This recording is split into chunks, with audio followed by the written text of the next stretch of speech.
Hello. This book is The Ainu, a story of Japan's original people. For Japan, the Ainu were very much like the Cherokees and the Lumbees and the other tribes in North America. They were a tribe that was there originally, and then as other cultures came in, these groups tended to be denigrated and maligned and so on. So this was written by a person who grew up in this culture and is writing about the experiences that he and his family had. So I think while this looks like a children's book, this is something that I would definitely have parents read with their children because it gets into a lot of very sensitive topics that really happened but might be hard for some younger children to read about. So the illustrations are beautiful. The text and sometimes is very tiny and has a number of typos in here.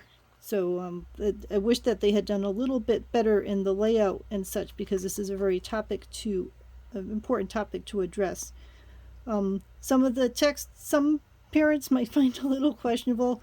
He talks quite a lot about the boys having snow hitting their winnies, and when they get home, that the boys put their hands inside their mother's breasts to get them warmed up again. So just some things that many parents are quite happy with talking about, and other parents just might be aware that it's in there so they're not caught off guard when some of these topics come up.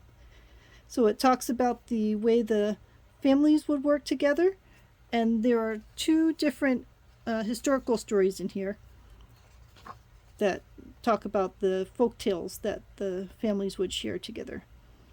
So he talks about how his father would fish for salmon, and the Japanese police came and hauled him to the police station for salmon fishing, which the Japanese felt was illegal, but which was part of the traditional culture. So it talks some about the cultural clashes that were going on.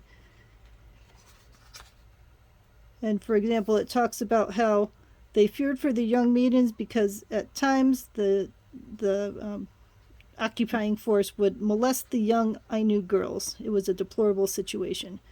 So there are topics being addressed here that parents really should be there with their children to be able to talk about these things. When you start talking about molesting young girls, it's probably something that a parent should be around for discussing with their children without the child just happening to come across it. So it talks about children being sent into forced labor and slavery. These are all quite awful things and things that we should know about. Just sometimes takes a adult hand in being able to handle that kind of knowledge for a very young person. Talk about the different kinds of plants they used, the kinds of food they had, some of the traditions that they had when they were building homes. So very lovely information, very lovely illustrations. But again, I find some of it unnecessarily small. It would be so much easier if it was just a little larger so that people could read it better. So it's a trade-off. It was put together the way that it was. There aren't that many books about this group of people, so it's important to get your hands on the ones that you are able to, and the illustrations are pretty, and the stories in here are very interesting to read to get to understand them.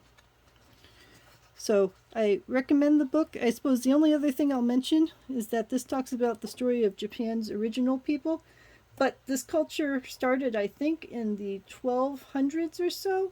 I do a lot of research on the Japanese, and there were many other cultures before this. So these weren't Japan's original people. There were many cultures before this that they built on, and certainly these are a historic group, and they're important to understand, and they went through a lot of hardships. But it should also be balanced with the thought that there were many centuries of people who came before this group coalesced and became their own separate individual group.